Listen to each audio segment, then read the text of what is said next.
The planet Talaria was quiet and beautiful. The sky was a soft purple, and its trees had silver leaves that shimmered in the wind. A team of humans had arrived there for peaceful research. Their goal was to learn about Talarian plants and animals. Among them was a calm and curious man named Dan. He was a xenobiologist, someone who studied alien life. Dan was not like the others. While many were busy with machines and samples, Dan liked to sit near the edge of the village, where the Talarians lived. He watched and listened. He believed the best way to understand a world was to learn from its people. One evening, while Dan was collecting notes, he saw her. A tall, pale figure stood alone near the edge of the forest. Her skin was soft blue, her eyes large and bright like moonlight. Her name was Nira. She always stayed away from others. Dan had seen her before, always quiet, always alone. Dan picked up a small translator device and walked slowly toward her. "Hello," he said. Nira did not answer. She looked at him for a moment, then turned away. Dan didn't push. He placed a small fruit on a rock near her and walked back to the camp.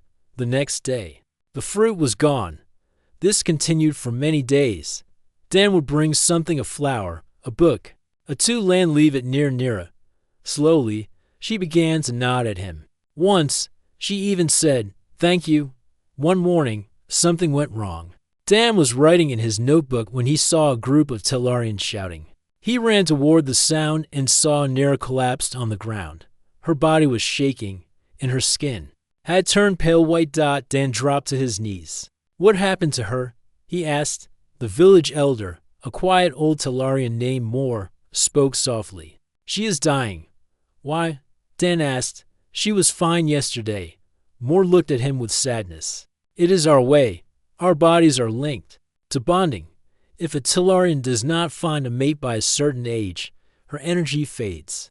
Her body cannot hold life. It is how our species was made long ago." Dan was shocked. "So if she doesn't bond with someone, she dies?" "Yes," Moore said. "It is the soul fade. It comes slowly. But when it starts, there is no stopping it without a bond." Dan looked at Nira. Her breathing was slow. Her hands trembled. He felt anger rise inside him. Why didn't anyone help her? "She is different," Moore said. "Her parents were from two distant clans. Many believe her blood is mixed. Some say it is not pure. So no one stepped forward. No one chose her." Dan could not believe it. He looked at the other Talarians. Most had turned away. Only a few watched, and their eyes were cold. "She's one of your own," Dan said. "How can you let this happen?" Moore lowered his head. "It is the way." Dan stood up. "Well, your way is broken." He gently lifted Nira into his arms and carried her to the human medical tent. His team looked at him with surprise. "Is that her?" one asked. "Yes," Dan said. "And she needs help now." They placed her on a bed and ran scans. The machine showed strange readings. Her life signs were weak, but her brain activity was strong. "She's not sick," Dan told the others. "She's just alone. Her body is shutting down because it thinks she has no future." Over the next days, Dan stayed beside her.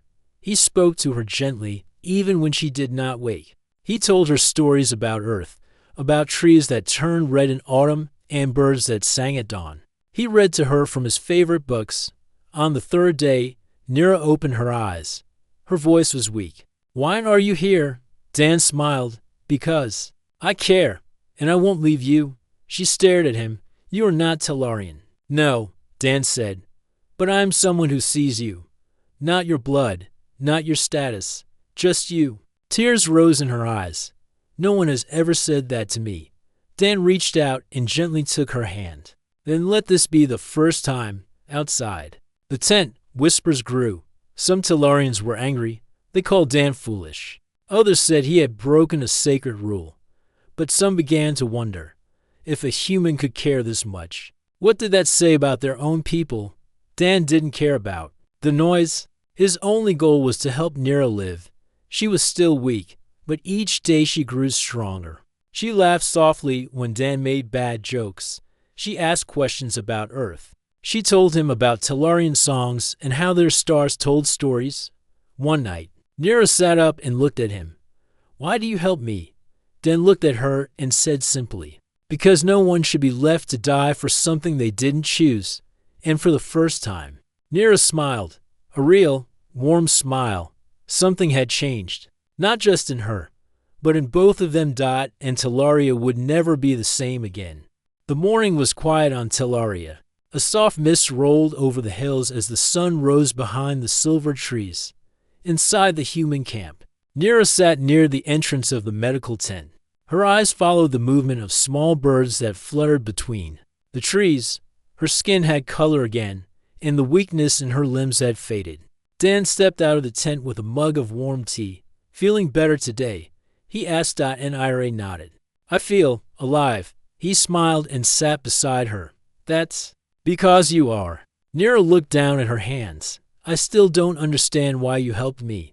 You could have walked away like the others." Dan shook his head. "I couldn't do that. I've seen many things in my life, but never something so unfair. You didn't deserve what they did to you." Nira was quiet for a moment. "In my people's eyes, I'm not complete. My blood is from two rival clans. That makes me unwanted." Dan looked toward the Talarian village in the distance. "And yet, you are the most complete person I've met here." Nira's eyes softened. "You're kind, Dan, but kindness here is rare." As the day went on, Nira walked around the human camp with Dan. The other scientists were friendly to her. They offered her food and space to rest. Some even asked her questions about Talarian life. She answered carefully, still unsure of their true thoughts. But she felt safer among them than she had ever felt in her own village. That afternoon, a visitor arrived. Elder Moore, the quiet Talarian leader, came to the camp. His face was serious, and his steps were slow. Dan met him near the entrance. "You came all this way. What brings you here?" Moore looked at Nira, who was sitting under a tree. "I came to speak to her." Dan nodded. "Then speak, but not with judgment." Moore walked over to Nira. She stood up slowly. Her body tensed. "Nira," Moore said gently, "I did not expect to see you alive." Nira looked him in the eyes. "Because no one expected to help me." Moore sighed. "I came not to argue, but to understand. The others in the village are speaking of you. They say the human broke the code of bonding." "And what do you believe?" she asked. "I believe," Moore said, "that our people are afraid. Afraid of change, afraid of questions. You have always been different, and now you are stronger than ever. They fear that strength." Dan stepped forward. "You should not fear someone who chooses to live. You should fear the silence that lets someone die." Moore looked at both of them. "There are rules, human, old rules. They say a bond must be between Talarians." Dan replied calmly. "Then maybe it's time those rules changed." Moore did not answer. He turned and left without another word. That evening, round the fire, Dan and Nira spoke softly. "Do you think your people will accept this?" Dan asked. Nira shook her head. "Some may try. Others will not. They fear what is not their own." "But we didn't do anything wrong," Dan said. "No," she agreed. "You gave me a chance to live." But to them, that chance broke the old ways.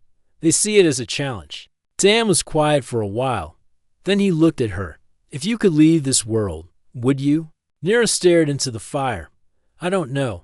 Talaria is my home. But home is not always safe." Over the next few days, more Talarians came to the edge of the human camp. Some brought gifts, small fruits, flowers, or folded cloths. They placed them near the entrance and left quickly. It was strange. These people had once ignored Nira. Now they came with offerings. "Why are they doing this?" Dan asked. "They are confused," Nira said. "Some feel guilt. Others want to show they are not like the rest. But none of them speak directly to me." Dan sighed.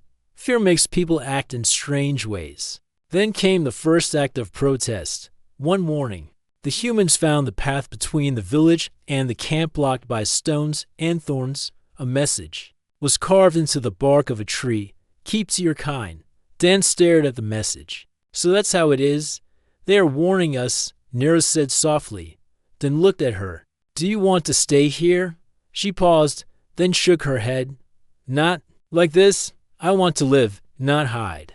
The human commander, a serious woman named Dr. Martin, called Dan into her tent. You've caused quite a storm, she said. I saved a life, Dan replied. I know, Martin said. And I agree with you, but this has reached Earth Command. They want a report. Then lean forward. Then tell them the truth. A woman was going to die because her people turned their backs on her, and a human saved her. Martin nodded slowly. We'll protect her. But if the village turns violent, we may have to leave. Dan left the tent feeling heavy. He found Nira. Near the water, she was humming a soft song. He sat beside her. Do you miss them? She looked at the water. Not the people. But I miss the songs, the stars, the air. I miss what Talaria could have been. Dan placed his hand on hers. Then let's make a new Talaria. One where people are chosen by their hearts, not by rules. She looked at him, a small tear in her eye. With you? He nodded. Always. That night, for the first time, Nira danced. She danced under the stars, her body moving like wind across the trees. The humans watched in silence, feeling the beauty of a soul that had once been close to fading. Now full of light, but far in the village, others watched too. Their hearts were not filled with wonder. They saw danger in her joy, and the storm was still coming. The camp had become quiet, but not peaceful. A strange silence floated in the air. The humans continued their daily work, but they moved carefully. They had seen the message left by the villagers. It was not just a warning. It was a threat. Nira felt the pressure building around her. She could hear whispers from the forest at night. Shadows moved between the trees. Every time she stepped outside the tent, she felt eyes on her, watching, judging, waiting. Dan stayed close to her. He knew something was changing in the wind, not just in the village, but also inside the human camp. Some of the crew had started to ask questions, quietly, behind closed tents. One afternoon, a young engineer named Will came to Dan. He spoke in a low voice. Some of the team think Nira is putting us in danger. Dan's eyes narrowed. Danger from what? Will shrugged. From the villagers. From those who don't like that she's here. Some say she should go back to them and fix things. Dan stood up. She was left to die by her people. Going back would mean her death. I'm just saying what others are thinking, Will replied, then walked away. Dan watched him go. His fists tight. He knew this was not about danger. It was fear. People were afraid of something they didn't understand. That night, Nira sat by the fire with Dan. She stared into the flames. I heard the others today. She said softly, they blame me. Dan didn't answer right away. Then he said, they're wrong. I know, Nira whispered. But fear spreads fast. She looked at the stars. On Talaria, there's a tale about a bird who sang too loud. The other birds told it to stop. But the song was too beautiful to hide. So the bird flew far away, where no one could silence it. Dan smiled gently. Do you want to fly away? Nira gave a sad smile. Maybe. But my wings are still weak. Dan placed a hand on her shoulder. Then stay, until they're strong again. The next day, a small group of Talarians came near the edge of the camp. They wore dark cloaks and carried staffs. Their faces were painted with old tribal symbols. Dan walked out to meet them with Nira beside him. One of the Talarians stepped forward. His name was Fen. He was a warrior from Nira's village, known for his pride and sharp tongue. We came with a message, Fen said. Then speak, Dan replied. You have broken our laws. Fen said coldly, you gave your life bond to one who is not of your kind. This cannot be accepted. Dan stayed calm. She was dying. You left her. I didn't. She is one of us. Fen replied. Her fate is ours to decide. Nira stepped forward. Her voice was clear. You gave up your right to decide when you turned your backs. I survived because someone cared. Fen looked at her, his eyes full of fire. You are not one of us anymore. Dan moved between them. Then go. Take your message and leave. She stays with us. Fen looked around at the human camp. He said nothing more. Then turned and left with the others. After they were gone, Dr. Martin called a meeting. The crew gathered inside the largest tent. The air was heavy with worry. Martin stood at the front. We are not here to choose sides between cultures, but we must protect our people. We can't let this turn into violence. One of the older crew members, Simon, raised his hand. What if they come back with weapons? Are we ready for that? We hope it doesn't come to that. Marin said, but we will be prepared. Another voice spoke up. And what about the girl? She's the reason all this is happening. Dan stepped forward. Nira is not the problem. She's the reason we're still human. She showed us what it means to choose life over fear. Some nodded. Others stayed quiet. After the meeting, Nira walked alone to the edge of the forest. She stood there, looking into the trees. The wind was cold. Her heart felt heavy. Suddenly, she heard movement. She turned quickly. A figure stepped out from behind a tree. It was a young Talarian girl named Lyri. She had once been Nira's friend.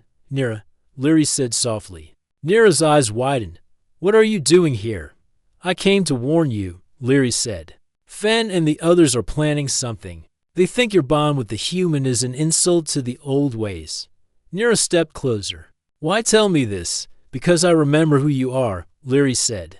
And I remember when you helped me during the cold season. You gave me food when others didn't. I can't forget that. Nira felt a tear slip down her cheek. Thank you. Lyri looked around. You need to leave this place. Hide until they stop. I won't run, Nira said. I've already done that once. Lyri nodded slowly. Then be ready. She slipped back into the trees, leaving Nira standing alone. That night, Dan found Nira sitting on the ground, holding a small carved stone. What's that? He asked.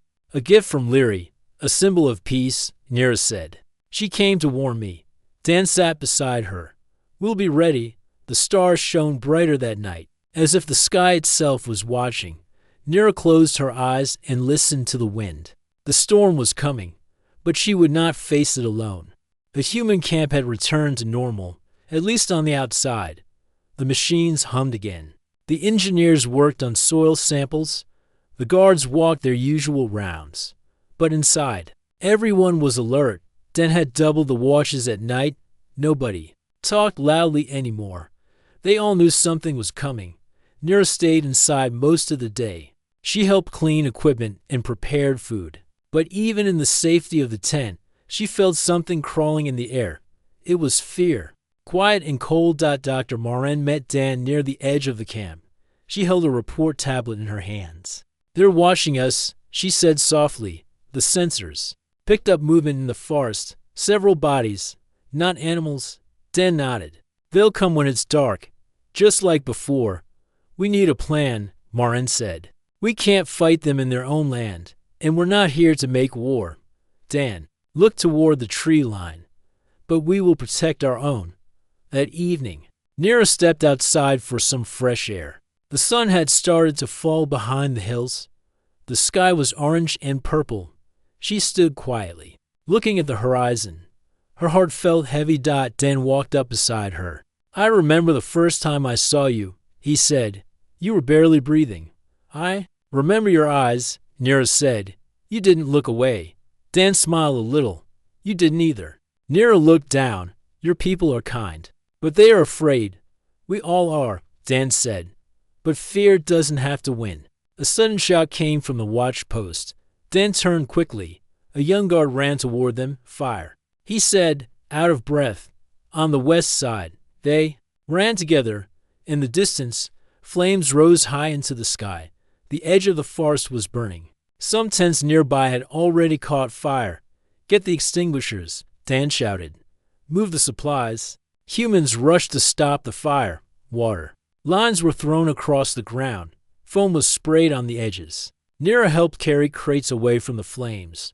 But just as the crew began to push back the fire, a sharp sound came from the trees. Arrows, bright and thin, glowing with red light. One struck a storage box. Another hit the ground near Dan's feet. Get down, someone yelled.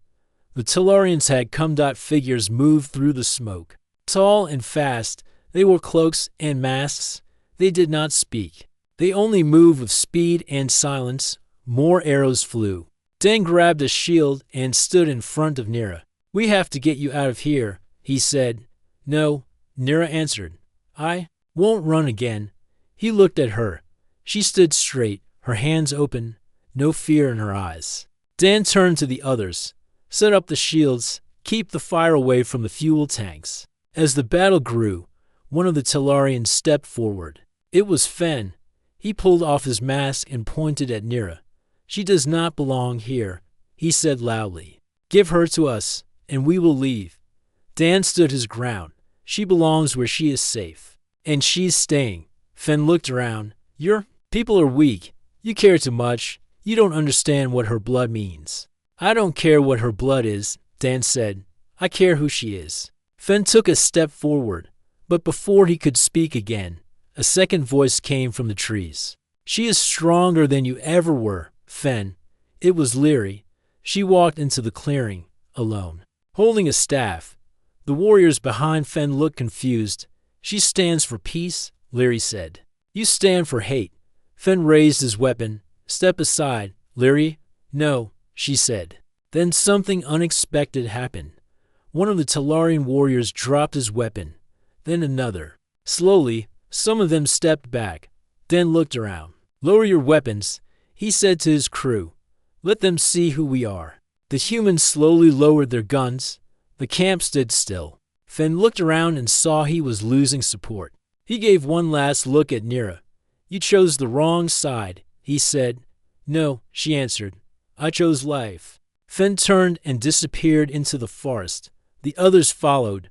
The fire was under control. The night was quiet again. Later, the crew gathered in the center of the camp. Some were tired. Some were still shaken. But no one was hurt. Dr. Maren stepped up. Tonight, we saw fear, but we also saw courage. She looked at Nira, and we saw what true strength looks like. Nira smiled softly. Dan stood beside her. Maybe this will be the beginning of something new, she said. Dan nodded. Maybe peace doesn't have to be a story. Maybe it can be real. The crew clapped quietly. The fire was out, the danger had passed, but the path ahead was still unknown. Nira looked up at the stars once more. She felt no fear now, not because danger was gone, but because she was no longer alone. The sky over the human base was clear now, after the fire, after the attack. The forest had gone silent. Smoke still rose from some trees, but no more arrows came. The guards kept their eyes open, but everyone knew the worst had passed. Inside the camp, the mood had changed. Some were still worried, but others felt something different: respect, hope, and questions. Nira sat in the main tent with Dan and Dr. Maren. A small heater warmed the air. A map of the region was laid out before them. Leary stood near the corner, her arms crossed. We stopped them, Dan said. But it won't be the last time. Fen will try again.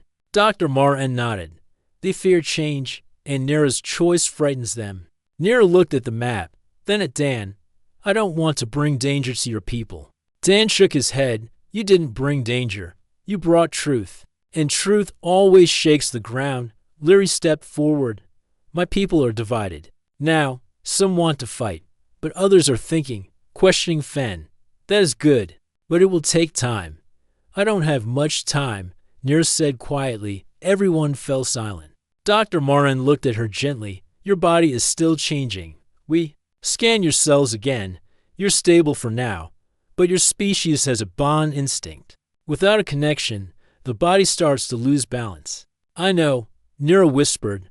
I can feel it. Some days are harder to move. My energy fades. Dan looked at her. Then we need to talk honestly. What does the bond mean? Nira took a deep breath. It is not just about survival. It is about unity. My people were made to share life through a deep connection. If I bond, I will live. But if I don't choose freely, it means nothing. Dr. Maren asked, does it have to be someone from your world? No, Nira said. It can be anyone whose heart is open, someone willing to accept me fully. Dan stood and walked to the window flap. He looked out at the stars. Then, it should be your choice, he said. That night, Nira walked outside alone. The moon above was bright, casting silver light on the quiet camp. She stepped toward the edge. Where the forest began, she sat on a rock, looking into the trees. A soft voice came from behind. You shouldn't be out here alone. It was Dan. She smiled. I wanted to breathe the air, to feel the world. He sat next to her. You're stronger than I ever thought, he said. When we found you, I never imagined you'd change all of this. I didn't want to change anything. She said, I only wanted to live. Dan looked at her face. And now I want to live with purpose, she said. With someone who sees me. Not what I am, but who I am. There was a pause between them. The wind moved the trees gently. I see you, Dan said softly. Not just as someone we rescued, but as someone who made us better. Nira turned. To him, then I choose. His eyes met hers. I choose you, Dan. He didn't speak for a moment. Then he smiled and gently placed his hand over hers. I choose you too. At that moment, a soft glow came from Nira's skin, a golden light. Not bright, but warm like sunlight. It wrapped around them like a breeze. Dan felt something deep in his chest, not pain, not fear, just peace. In the lab tent, Dr. Martin stared at the monitor. Her vitals just changed. All signs are stabilizing. This is real. Leary, standing beside her, smiled quietly. The bond has begun. Back outside, Nira's glow faded slowly. She leaned against Dan's shoulder. She looked stronger, her breath deeper and calmer. I feel whole, she whispered. Dan wrapped his arm around her. Then we face everything together now. The next morning, the camp gathered. The crew stood in a circle as Nira and Dan stepped forward. Dr. Martin spoke first. Last night, something changed, not just for Nira, for all of us. We came here to explore a new world. Instead, we found a new family. Leary stepped forward. Our people once believed we had to keep to ourselves. That change was weakness. But Nira proved that opening your heart is the strongest thing of all. Dan looked around the group. The bond between humans and Talarians can be real. We proved it. Now we must protect it, grow it. The group clapped. Some smiled. Others nodded. A few had tears. Nira stood tall beside Dan. Her body was no longer weak. Her eyes no longer dim. She had found her bond. She had found her life. But more than that, she had found her place. Later that day, a message was sent to Earth, a full report. Not just about soil samples or alien plants, but about what truly mattered. It ended with one line. We didn't just discover life. We chose to share it. The stars above were quiet, but the future was no longer uncertain. It had begun with one choice, and it would lead to something far greater. The bond between Nira and Dan had changed everything. The camp was no longer just a human base. It had become a place where two worlds touched. Scientists stopped calling her a subject and started calling her a friend. Soldiers no longer saw her as a risk. They respected her. But far beyond the walls of the camp, not everyone was happy. In the deep forest, Fen stood before his own people. His face was hard, his voice filled with anger. She chose a human, he said. She broke our oldest law. She turned away from her blood. Some nodded in agreement. Others stayed silent. Our ancestors warned us, Fen continued. If we join with outsiders, we lose who we are. A young Talarian named Rema stepped forward. But what if they make us stronger? What if Nira found something we never dared to try? Fen raised his hand. You speak like a child. Nira's light may glow now, but it will fade. The bond is a trick. It will not last. But doubt had already begun to spread. Some of the younger Talarians remembered Nira as a healer, not a traitor. Others had heard whispers that Dan had stood between her and death. It was harder now to hate him. Back at the camp, Nira trained in the open yard. Though the bond had healed her, she wanted to grow stronger.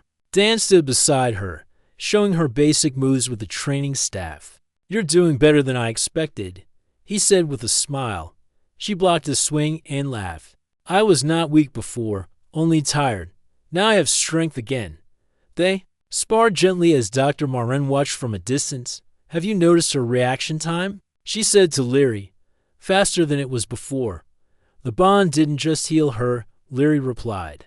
It changed her, and maybe it changed him too. Dan and Nira paused their training and looked toward the sky. A scout ship flew overhead.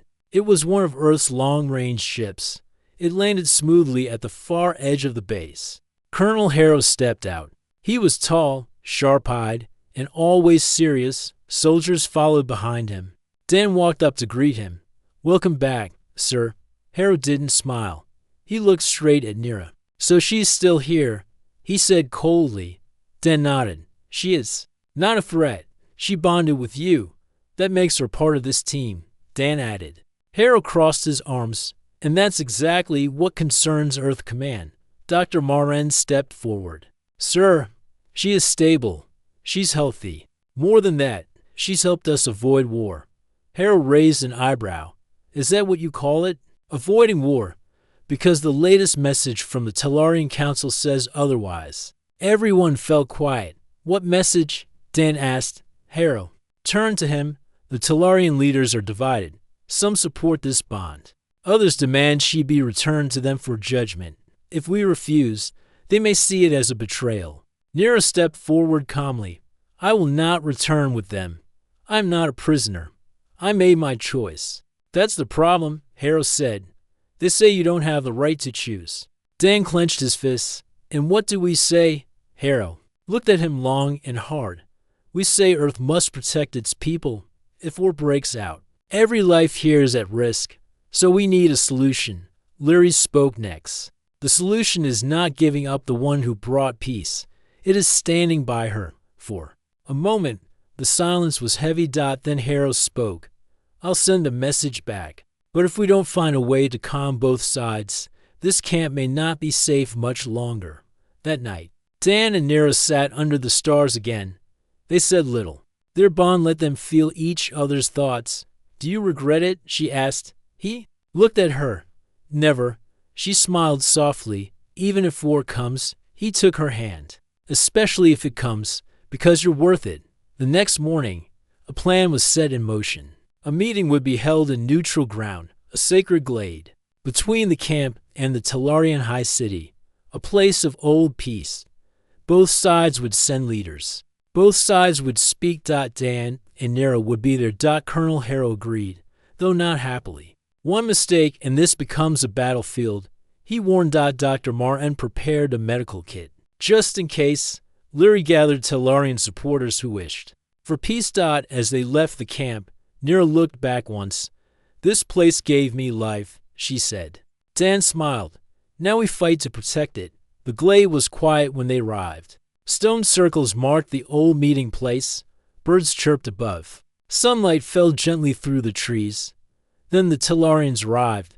Fen was among them, his face full of fire. Behind him came older leaders and some younger ones with curious eyes. Colonel Harrow stood with his officers. Dan, Nira, Dr. Martin, and Leary walked to the center. Fen spoke first. "She belongs with us. The bond is false." Nira raised her hand. "The bond is truth. It saved me. It healed me. And it made me stronger." Fen scoffed. "You are confused. The human plays with your mind." Dan stepped forward. "I didn't play with her. I stood with her when you left her to die." One of the Tellarian elders spoke. "We did not believe the bond was possible between species. But now, we cannot ignore what has happened." Leary nodded. "Nira is proof that a new future is possible. One where we don't just survive. We grow, together." Colonel Harrow added, "Earth is not here to rule or destroy. We are here to learn, to live." The wind moved the leaves. The leaders stood in silence. Then the elder stepped forward again. "We will need time to decide. But today, no war will be started." Dan took Nira's hand. That was enough for now. Days passed after the meeting in the sacred glade. The air was still tense, but no war had started. That was a small success. Messages were sent back and forth between the Earth camp and the Tellarian Council. Some wanted peace, some wanted separation. Others waited, unsure what would come next. Inside the camp, life slowly returned to normal. Soldiers trained, scientists continued their work. But everyone knew that one choice had changed everything. Dan and Nira had become a symbol, a bond. Once thought impossible had become real.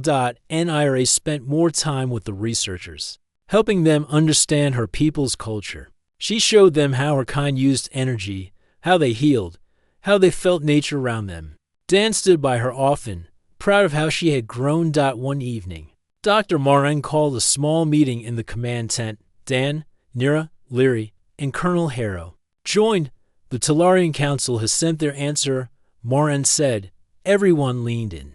They will not punish Nira. They have accepted her bond with Dan as real. But they offer a choice. What kind of choice? Dan asked. They invite both of you to return to Talaria as representatives of the new path, Moran explained. To show that unity is possible. Nira looked surprised. They want us. Yes, Leary said. Some elders still doubt. But they believe seeing your bond could calm the fear. Colonel Harrow stood silent for a moment. Then he nodded. It's risky. But it's also a chance. If we do this right, it could lead to a full alliance. Dan looked at Nira. Her eyes glowed softly, not from sickness, but from peace. We'll go, he said. The journey to Talaria's high city took 2 days by air transport. The land below changed from forests to glowing fields and strange rock formations. Talarian cities were built into the land, not above it. Their towers curved like tree branches. Let's move without wires. The air felt alive. When they landed, many Talarians waited at the gates. Some stared in silence. Others bowed slightly. A few looked away. But no one raised a weapon. An elder approached. Her name was Sela. She was tall, with silver eyes and long markings on her arms. Welcome, she said. You are not enemies here. Dan bowed his head. Nira placed her hand on her heart, the Talarian greeting. Inside the city, Dan and Nira were given a place to rest. The rooms were simple but full of natural beauty. Flowers glowed in the corners. The walls gave off warmth. Outside, birds sang in strange tones. That night, Nira sat beside a small pool in the garden. Dan joined her. I never thought they would allow this, she said. This saw the truth, Dan replied. Not because of words, but because of you. She looked at him. No, because of us. The next day, the council meeting began. Dozens of Talarians sat in a large circle. Lights above formed patterns that moved with the voices of those who spoke. Dan and Nira stood in the center. Elder Sela raised her hand. Speak of your bond, she said. Let the truth be known to all. Dan began. His voice was steady. I didn't understand Nira at first. She was different. She was sick. But I saw her strength. She fought to live, not just for herself, but for her people. When she bonded with me, I didn't know what it meant, but I trusted her, and I still do. Nira spoke next. My people told me bonding with another kind was death, but they were wrong. I am alive, stronger than before. The bond healed me. But more than that, it showed me a world I never knew. One of the council members stood. His name was Telin. He had once spoken against Nira. And what will you do now? Stay here forever? Or return to Earth? Dan answered. We want both. We want peace between your world and mine. We want learning, not fighting. Elder Sela nodded. Then you will be our bridge. The council spoke among themselves for a long time. Then they gave their final answer.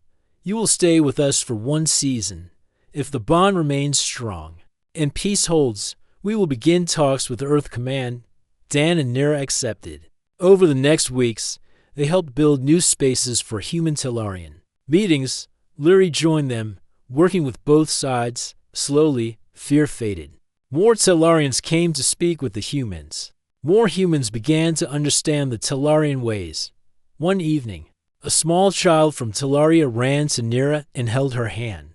Are you really the one who lived? The child asked. Nira smiled. Yes, I lived, and now I live to help others do the same.